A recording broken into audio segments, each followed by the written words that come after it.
We were doing insurance act, तो insurance act के अंदर पेज नंबर 268 में नीचे एक टॉपिक था सेक्शन 45, वो हो चुका है।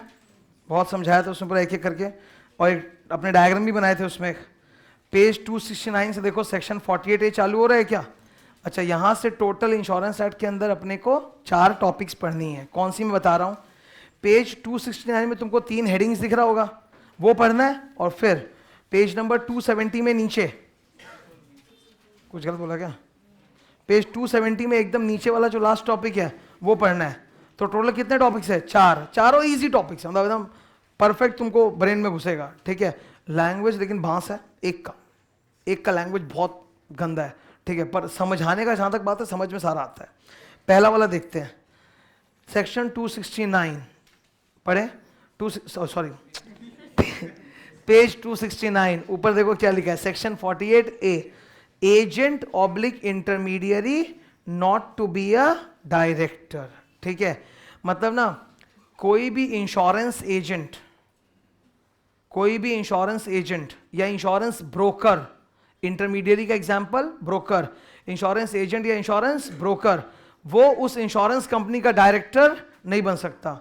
मैं उल्टा बोलूं, उल्टा भी तो बोल सकता हूं कि इंश्योरेंस कंपनी का कोई भी डायरेक्टर खुद अपने आप में इंश्योरेंस एजेंट या ब्रोकर नहीं हो सकता, बिकॉज नहीं तो वेस्टेड इंटरेस्ट है। ठीक है, कि कमीशन का कमाई खा रहा है वो तो पैसा, तो इसीलिए बोलता है डायरेक्टर्स वगैरह जो होंगे वो इंश्योरेंस एजेंट या इंश्योरेंस ब्रोकर नहीं होने चाहिए। ठीक है, ये क्लियर है क्या एक बार? ओके, ये क्लियर है। अंदर स्टार्ट करूं मैं? अंदर, नो इंश्योरेंस एजेंट और insurance intermediary shall be eligible to be और remain a director in the insurance company. तो इंश्योरेंस कंपनी डायरेक्टर नहीं हो सकता। Any director holding office at the commencement of underline insurance laws amendment act 2015, जैसे मान लो ये वाला जो प्रोविजन आया सेक्शन 48A, ये तो अमेंडमेंट करके आया 2015 में, इंश्योरेंस लॉस अमेंडमेंट एक्ट 2015। तो जब ये 2015 में आया ये अमेंडमेंट, तो उस वक्त ना इंश्योरेंस कंपनी के बहुत सारे डायरेक्टर्स होंगे, तो उनमें से कोई एक बंदा एजेंट भी था। मतलब suppose I am the director as well as the insurance agent in this company. तो अब बोलता है कि मेरे पास 2 चॉइस है, या तो मैं अपना एजेंसी त्याग दूं, मतलब मैं अपना एजेंसी का लाइसेंस सरेंडर कर दूं, प्योर डायरेक्टर हूं, या फिर मैं एजेंसी कंटिन्यू करूं, डायरेक्टरशिप से हट जाऊं। I can not be 2 things at a time. मैं इस इंश्योरेंस कंपनी का या तो डायरेक्टर हूं या फिर इसका इंश्योरेंस एजेंट हूं, दोनों नहीं हो सकता। अगर मैं दोनों हूं तो मुझे छोड़ना पड़ेगा एक चीज को, या तो एजेंसी छोड़ो या डायरेक्टर गिरी छोड़ो। छोड़ने के लिए कितने का टाइम है? 6 महीना। ये जितने भी नए अमेंडमेंट आते हैं, आप एक टाइम दोगे ना लोगों को सांस लेने का, वो कितना है? 6 मंथ्स। अंदर, शैल बिकम इनएलिजिबल, फिर से पढ़ते हैं, any director holding office at the commencement of the insurance laws amendment act 2015 shell not become ineligible. कब तक नॉट इनएलिजिबल? 6 महीना तक इनएलिजिबल नहीं, उसके बाद ineligible. Shall not become ineligible to remain a director by reason of this section until the expiry of, मिला 6 months. उसका 6 words में लिखा, उसको नंबर में लिखो तो 6 दिखता है, नंबर में लिख दो बगल में 6 मंथ्स, इससे तुम्हारा ध्यान जाएगा पढ़ते वक्त। तो 6 महीने का हम लोग आपको दे रहे हैं टाइम, या तो आप डायरेक्टर के तौर पे कंटिन्यू करो या एजेंट के तौर पे, दोनों नहीं चलेगा। द अथॉरिटी में, मिला क्या? द अथॉरिटी में, अब सुनो, अथॉरिटी मतलब इरडा चाहे तो किसी बंदे को एग्जेम्प्ट भी तो कर सकता है इस सेक्शन से, वो इरडा का स्पेशल पावर है। जैसे LIC या GIC में किसी को एग्जेम्प्ट कर सकता है, भारत सरकार का होता है ना वो। तो द इरडा में परमिट एन एजेंट और इंटरमीडियरी और insurance intermediary to be on the board of an insurance company, allow कर सकता है कि हाँ कंटिन्यू कर लो, सब्जेक्ट टू सच कंडीशंस और restrictions as it may impose to protect the interest of policy holders और अवॉइड कॉन्फ्लिक्ट ऑफ इंटरेस्ट। इतना लंबा लाइन था, सीधा लिखो शॉर्ट में, इरडा में एग्जेम्प्ट, इरडा में एग्जेम्प्ट। ठीक है, तो इस पूरे सेक्शन में 2 बातें सामने आई कि इंश्योरेंस लॉज अमेंडमेंट एक्ट 2015 आने के बाद कोई भी बंदा एक ही इंश्योरेंस कंपनी के अंदर डायरेक्टर और एजेंट दोनों नहीं हो सकता। एक चीज रहना पड़ेगा, 6 महीने का जेस्टेशन पीरियड था, 6 महीने में डिसाइड कर लो ये कि वो गया 6 महीना कब का? हम लोग अभी दिसंबर 2016 में खड़े हैं, वो गया 6 महीना। ठीक है, अच्छा, इरडा इस प्रोविजन से किसी को एग्जेम्प्ट भी कर सकता है ना, वो इरडा के पास पावर है। Next topic, section 52, prohibition of business on dividing business. ये ना कंसेप्ट समझ में आ जाएगा तुमको। इसका लैंग्वेज पढ़ोगे पूरा हिल जाओगे अंदर तक, ठीक है, पूरा हिल जाओगे। मतलब लैंग्वेज इसका इतना खतरनाक है, पढ़ते हो उतना ब्रेन यहाँ जाएगा, ये यहाँ चला जाएगा, इस तरह का लैंग्वेज है, पूरा इंटरचेंज हो जाएगा, पर मतलब बहुत साफ है। तो हमारे में फ्रेंड लोग कभी होटल में जाते हैं, जो भी खर्चा है वो डच कर लो, आपस में निकालो, सबको बैठ के वहीं पे सबको अपना नोट गिन के निकालता है, डिवाइड कर लिया, ठीक है। या फिर एक वो किटी पार्टी का सिस्टम नहीं होता, किटी पार्टी में क्या होता है कि एक सबको एक पूल ऑफ मनी गैदर किया थोड़ा थोड़ा डाल के, फिर one of them will become winner and take winner takes all, वैसा फंडा। बोलता है इंश्योरेंस के धंधे में ये सब ड्रामा नहीं होगा। इंश्योरेंस के धंधे में ये नहीं होने वाला कि जैसे इतने सारे पॉलिसी होल्डर, सबसे प्रीमियम आया और बोल दिया जाएगा क्लेम केवल जीतने वाले को मिलेगा। भाई ये तो नहीं चलेगा ना, तो लुट जाएंगे, ठीक है। यहाँ पे one for all for one ये फंडा अप्लाई नहीं होता, ठीक है। समझ में आ रहा है मेरा बात? One for all for one ये अप्लाई नहीं होता। ये चिट फंड नहीं है, ये इंश्योरेंस का धंधा है, ये चिट फंड नहीं है। अब जैसे और एक नौटंकी सुनो, इंश्योरेंस कंपनी बोलता है हम लोग एक नया इंश्योरेंस पॉलिसी निकालें, इसमें अगर कम से कम 5000 पॉलिसी होल्डर्स जुड़ा, हम लोग एक नया पॉलिसी लेके आ रहे हैं, अगर ये पॉलिसी कम से कम 5000 पॉलिसी होल्डर्स को बिक गया तब तो क्लेम देंगे, वरना नहीं देंगे। यार ये तो नहीं होता। कल जैसे मैं सपोज एग्जांपल के तौर पे मैंने सीए फाइनल लॉ का बैच अनाउंस किया, ठीक है, कि फलाने तारीख से एक बैच है, लाइव बैच बोला, ओके। अब उसमें भगवान ना करे पर केवल 10 स्टूडेंट्स आया, ठीक है। तो अब मैं क्या करूं? क्या मैं वो 10 को बोलूं भाई टाटा सॉरी निकलो, कि मेरे को पढ़ाना पड़ेगा, मेरे को पढ़ाना पड़ेगा? तो नॉर्मल नहीं है ना ये, मतलब आप ऐसे डिसाइड तो नहीं कर सकते, all these things are contingent, but once announced then announced. वैसे पॉलिसी होल्डर के बारे में भी सोचो, इंश्योरेंस कंपनी आम जनता से डील कर रहा है, इंश्योरेंस कंपनी ने अनाउंस कर दिया कि एक पॉलिसी है, अब उसमें उसको ज़्यादा पॉलिसी होल्डर्स नहीं मिले तो प्रीमियम का पैसा ज़्यादा आया नहीं, पर किसी को नुकसान लग गया तो क्लेम तो देना पड़ेगा। नॉर्मली क्या होता है कि इतने सारे अगर पॉलिसी होल्डर्स हैं, किसी को नुकसान होगा किसी को नहीं होगा तो क्लेम मैं दे सकता हूँ, सेट ऑफ हो जाएगा, समझ में आ रहा है। लेकिन सोचो इतने से ही पॉलिसी होल्डर्स हुए, प्रीमियम बहुत कम आया है, लेकिन अगर किसी का क्लेम निकल गया तो मेरे को तो देना पड़ेगा ही नहीं देना पड़ेगा। तो बोलता है ये पॉलिसी का धंधा ना, ये सब बंटवारे के हिसाब से नहीं चलता, डिवाइडिंग के हिसाब से, one for all for one वो सब यहाँ पे अप्लाई नहीं होता। ये क्लियर बात एकदम अंदर। अब देखो मतलब सारा समझ में आ गया ना, लैंग्वेज देखना। No insurer shall commence any business upon the dividing principle, that is to say on the principle that the benefit secured by a policy, benefit secured का मतलब लिखो claim। अरे पॉलिसी से आपको बेनिफिट क्या प्राप्त होता है? क्लेम। तो that the benefit secured by the policy that is claim is not fixed, मतलब क्लेम अमाउंट फिक्स नहीं है, मतलब तुमको लॉस हुआ है 5 लाख का पर हम लोग देंगे तुमको 5 रुपया, ठीक है, वैसे नहीं। Claim is not fixed but depends either wholly or partly on the result of a distribution of certain sum amongst the policies। रुको, अनलाइन करना, result of a distribution of certain sum amongst policies। इसका मतलब पता है क्या? सुनो एक बार, lottery समझता है? जैसे 1 करोड़ रुपए की लॉटरी है, बहुत सारे लोगों ने लॉटरी खरीदा है, ठीक है, विनर हम लोग निकाल रहे थे और मशीन से मतलब गड़बड़ क्या हो गया, लॉटरी जो इशू हुआ था ना, लॉटरी जो इशू हुआ था सारे मतलब अराउंड 1000 लॉटरीज पे सेम नंबर प्रिंट हो गया था गलती से, जबकि लॉटरी में तो एक लॉटरी हर एक का अलग नंबर होता है, 1000 लॉटरीज पे सेम नंबर प्रिंट हो गया था एंड गलती से वही विनर बन गया। तो अब वो जो 1 करोड़ है वो एक को मिलेगा कि 1000 में बटेगा? तो सबको कितना कितना मिलेगा? 10,000 10,000, 1 करोड़ सोचा था मिला कितना? 10,000। तो बोलता है ये वाला काम यहाँ नहीं होना चाहिए कि इंश्योरेंस कंपनी जो है वो पॉलिसी होल्डर लोग को बोले कि देखो मेरे पास क्लेम देने को इतना ही पैसा है, अब तुम लोग में से बोलो किस किस का लगा है लॉस, तो उसमें डिवाइड कर देंगे, तो उसमें डिवाइड कर देंगे। बोलता है ऐसे डिवाइड नहीं होता, जितने का लॉस है जिसका मतलब हर पॉलिसी सेपरेट पॉलिसी है, हर पॉलिसी सेपरेट पॉलिसी, उसको बाकी लोगों से जोड़ नहीं सकते। amongst the policies becoming claim within certain time limits or on the principle that the premium payable by a policy holder wholly or partly depends on the number of policies becoming claims। मतलब जो तुम premium का amount देगा वो भी contingent है, वो depend करेगा कि हम लोग कितना पॉलिसी बेच पाए या नहीं पाए, कितना पॉलिसी फ्लॉप होके क्लेम बन गया उस पर, तो ये सब कंटिंजेंसी नहीं चलेगा, ठीक है। अब एक टाइम लिमिट्स के बाद एक दिख रहा है दिस डज नॉट, मिला क्या? वो अलग चीज़ है। दिस डज नॉट का मतलब सुनो क्या है, लाइफ इंश्योरेंस पॉलिसी जब हम लोग लेते हैं ना तो कई बार लाइफ इंश्योरेंस कंपनीज क्या करती है, अगर उनको मतलब LIC खास तौर पे ये सब अच्छा काम करता है कि अगर उनको इन्वेस्टमेंट्स पे बहुत ज़्यादा कमाई वगैरह हो गया और उन्होंने बोनस अनाउंस कर रखा था कि इस पॉलिसी पे ना जो बेनिफिट्स आप लोग को बोल रखा है उसके अलावा आप लोग को और एक्स्ट्रा बोनस भी मिल सकता है, तो एक्चुअली में LIC को बहुत प्रॉफिट हुआ, उन्होंने बोला कि मैं पॉलिसी होल्डर्स को बोनस दूंगा। शेयर होल्डर को आप डिविडेंड देते हो ना, पॉलिसी होल्डर को बोनस, तो उनको एक्स्ट्रा कमाई हुआ, वो बोनस एक्स्ट्रा बांट रहे हैं। यार एक्स्ट्रा दे रहे हैं ना कि कुछ छीन रहा है, दे रहा है तो चलेगा।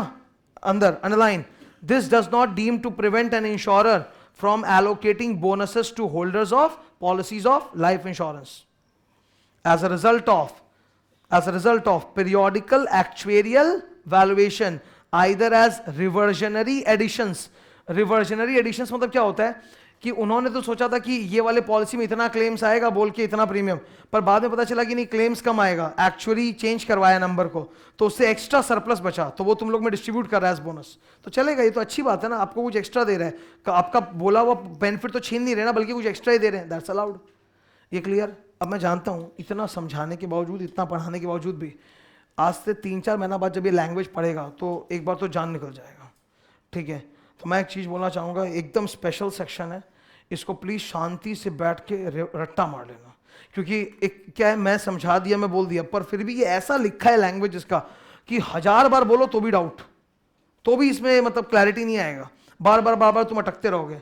तो इसके बगल में स्टार देके लिखो हार्ड लैंग्वेज,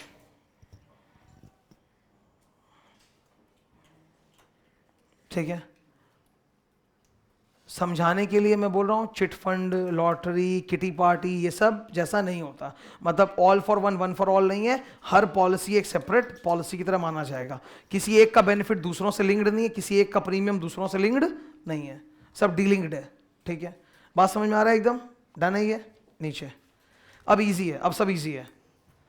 269 पे नीचे सेक्शन क्या दिख रहा है? 64 UM, licensing of surveyor and loss assessor. जो देखो इंश्योरेंस एडा जो है वो इंश्योरेंस एजेंट लोगों को कंट्रोल करता है, साथ साथ जो सर्वेयर होते हैं ना, कि आपकी जैसे गाड़ी का एक्सीडेंट हो गया तो क्लेम किया तो वो पहले सर्वे करेगा, तो सर्वेयर और लॉस असेसर को भी एडा से लाइसेंस देना पड़ेगा। लाइसेंस कितना के लिए मिलेगा? 5 साल के लिए, और 5 साल खत्म होने के 1 महीना पहले आप जाके रिन्यू करा सकते हो लाइसेंस, फिर से 5 साल के लिए। अंदर पढ़ो, save as otherwise provided in this section, no person shall act as surveyor or loss assessor in respect of general insurance business until he holds a underline valid license issued by एडा। तो licence कौन देगा उसको? एडा। Second point, अच्छा licence का tenor क्या होगा? 5 years, सर्कल करो 5 years। अच्छा 5 years के लिए बार बार रिन्यू करा सकते हो ना, 5 years के लिए बार बार रिन्यू करा सकते हो। थर्ड पॉइंट, रिन्यू कब कराएंगे? 5 years जब खत्म होने वाला होगा ना, उसके 30 दिन पहले रिन्यूअल का एप्लीकेशन दे देंगे, अनलाइन 30 days। ये तो इजी था एकदम। नेक्स्ट 270, पेज 270 पे नीचे एक सेक्शन होगा लास्ट, 64 VB। ये CA फाइनल ऑडिट में आया था, लिखो CA फाइनल ऑडिट, एग्जाम में आ गए थे।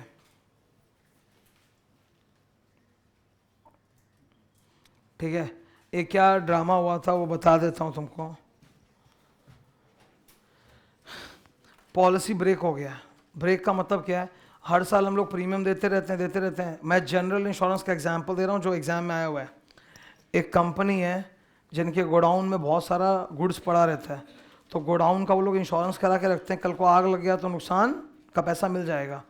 तो क्या हुआ था कि उनका पॉलिसी 1 साल का था, एक्सपायर हो गया, तो अब उनको रिन्यू कराना चाहिए ना, तो उन्होंने रिन्यूअल के लिए प्रीमियम नहीं दिया। ठीक है, इंश्योरेंस कंपनी से रिमाइंडर आते रहा, फिर भी वो लोग नहीं दिया। मीनवाइल ही जब रिन्यूअल नहीं हुआ था उसी पीरियड में आग लग गया, सारा गुड स्वाहा। तो you tell me, is insurance company liable to pay? No. पर अब देखो सांठगांठ हो गया था। ये पॉलिसी होल्डर, बड़ा पॉलिसी होल्डर था कॉर्पोरेट, जाके इंश्योरेंस कंपनी के मैनेजर को बोला मैं तुमको अभी बैकडेट का चेक दे देता हूँ, जमा करा लेना, ठीक है, और मेरा एक क्लेम अप्रूव कर दो। इंश्योरेंस का जो मैनेजर है ना वो बोला ओके डन। इंश्योरेंस कंपनी बोली इतना पुराना कस्टमर है, नहीं छोड़ेंगे, इसका तो क्लेम दे देंगे, बाकी और छोटे छोटे आदमी को लूटेंगे बैठ के। यही होता है, ठीक है। As an auditor you came to know of this, क्या करोगे तुम? उनको बोलोगे ऐसा मत करो, it is violative of section 64 VB of the insurance act 1938। अगर आप लोगों ने इसको वॉयलेट किया तो मुझे देना पड़ेगा क्वालिफाइड ओपिनियन। फिर अपने आप रोते रहना बैठ के। तो इंश्योरेंस कंपनी अकॉर्डिंगली फिर देखेगा कि उनको क्या चाहिए, तुम्हारा क्वालिफाइड रिपोर्ट कि तुम्हारा क्लीन रिपोर्ट। क्लियर है बात एकदम? तो इस टॉपिक में ये सीखने को मिलता है, जब तक प्रीमियम का पैसा प्राप्त नहीं हो जाए, मतलब चेक नहीं आ जाना या क्लियर नहीं हो जाना जो भी, ठीक है, तब तक रिस्क कवरेज स्टार्ट नहीं होगा। ठीक है, अच्छा ये लोग चाहें तो रिस्क कवरेज ना चेक के डेट से ही चालू कर सकते हैं। मतलब चेक मिल गया था, अब जमा हो या नहीं हो, मिल गया था ना, वहीं से चाहे तो रिस्क कवरेज चालू कर सकता है। ये डिसीजन किसका है? इंश्योरेंस कंपनी का। ये लोग बोल रहे हैं कि जिस दिन चेक मिला वहां से ही चाहे तो ये लोग रिस्क कवरेज चालू कर सकता है, पर बदमाशी मत करो। बदमाशी मतलब बैकडेट का चेक लेके फिर आज दिखा दिया कि पहले से कवरेज, ये तो एकदम साफ तौर पे छोटामी है, ये मत करो, ठीक है। और वैसे बता देता हूं, most of the insurance companies जब तक आपका पैसा क्रेडिट नहीं हो जाता उनके अकाउंट में तब तक रिस्क कवरेज चालू नहीं होता। क्लियर बात है? अच्छा, एजेंट को जो तुम चेक देते हो ना, ये ड्यूटी है एजेंट का कि 24 घंटे के अंदर वो चेक का पैसा इंश्योरेंस कंपनी को क्रेडिट कर दे। मतलब चेक सीधा इंश्योरेंस कंपनी के नाम पे बनता है, एजेंट के नाम पे नहीं बनता, और सीधा इंश्योरेंस कंपनी वो जमा करेगा, फिर उनको कमीशन अलग से मिलेगा, वो कमीशन काट के जमा नहीं करता कभी, ठीक है। नीचे, no insurer shall assume any risk in India in respect of any insurance business unless and until the premium payable is received by him or is guaranteed to be paid by such person in such manner and within such time as may be prescribed, and unless and until deposit of such amount as may be prescribed is made in advance। ठीक है, तो जब तक premium पैसा नहीं मिल जाता तब तक रिस्क कवरेज चालू नहीं होगा। सेकंड, ठीक है, सेकंड के बगल में लिखो, सेकंड के बगल में लिखना डेट। मतलब एक सवाल होता है कई जन का कि हमने चेक दिया है 1 अप्रैल को, 1 अप्रैल को हमने चेक दिया है और चेक इंश्योरेंस कंपनी के खाते में क्रेडिट हुआ है 4 अप्रैल को, तो रिस्क कवरेज किस दिन चालू होगा? 1 अप्रैल या 4 अप्रैल? नाउ माइंड बोल रहा है 4 अप्रैल, लेकिन सेक्शन बोलता है, मैंने बोला था ना कि चाहे तो चेक के डेट से, मतलब चाहे तो लोग 1 अप्रैल से भी चालू कर सकता है, ये इनका चॉइस है, मई, ठीक है। अंदर, for the purpose of this section in case of risk of for premium which can be ascertain in advance, मतलब जो प्रीमियम पहले से बताया हुआ है तो बताया हुआ ही रहता है, the risk may be assumed मे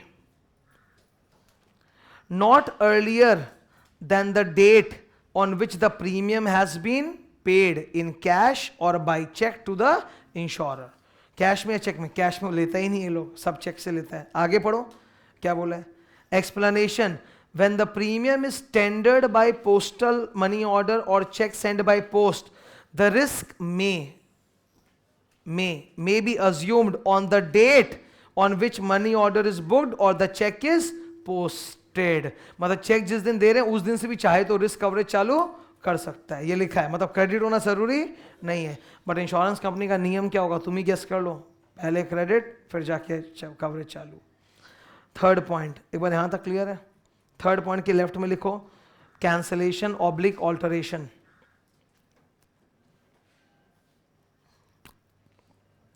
अगर मान लो किसी वजह से तुमने जो प्रीमियम का चेक दिया था ना इंश्योरेंस का, अच्छा सुनो एक बार प्लीज, थर्ड और फोर्थ अलग पॉइंट है, उनका 1 2 से कोई लेना देना नहीं है, सेपरेट है, सुन लो। थर्ड और फोर्थ में, थर्ड में क्या हो रहा है? Cancellation oblique alteration. तुमने जिस पॉलिसी के लिए प्रीमियम भेजा था वो पॉलिसी कैंसिल हो गई या कोई भी वजह है, तो वो लोग प्रीमियम का चेक तुमको भेज देंगे। अच्छा, प्रीमियम का चेक इंश्योरेंस कंपनी सीधा पॉलिसी होल्डर को देगा, घुमा के नहीं देगा कि मतलब एजेंट को देगा फिर एजेंट तुमको देना, एकदम डायरेक्टली किसको देगा? पॉलिसी होल्डर को। या फिर सोचो ऑल्टरेशन, मैंने गलती से ज्यादा प्रीमियम पे कर दिया उनको, तो एलआईसी वाला लेके रख लेगा क्या कि रिफंड करेगा? तो एक्सेस प्रीमियम रिफंड करेगा, रिफंड एजेंट के थ्रू की डायरेक्टली पॉलिसी होल्डर को, डायरेक्टली पॉलिसी होल्डर को। ये लिखा है थर्ड में, तो एकदम सिंपल भाषा है, ठीक है। 4 नंबर पॉइंट, ठीक है। इंश्योरेंस एजेंट लिखो, insurance agent to remit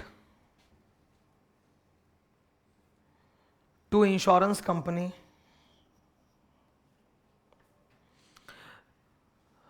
agent जो है ना तुमसे जो भी प्रीमियम का चेक लेगा वो तुरंत इंश्योरेंस कंपनी को देगा। कितने घंटे के अंदर? अंदर देखो लिखा होगा, कहीं ऑनलाइन करो तो अंदर 24 घंटा बोला होगा, ऑनलाइन करो।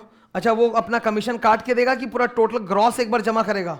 ग्रॉस जमा करेगा, कमीशन उसको अलग से आएगा। देखो वहां लिखा होगा विदाउट डिडक्शन, ऐसा कुछ होगा, उसको भी ऑनलाइन कर दो, ठीक है। तो 64 वीबी भी आसान था भाई, एकदम क्लियर है, चारों खत्म इंश्योरेंस।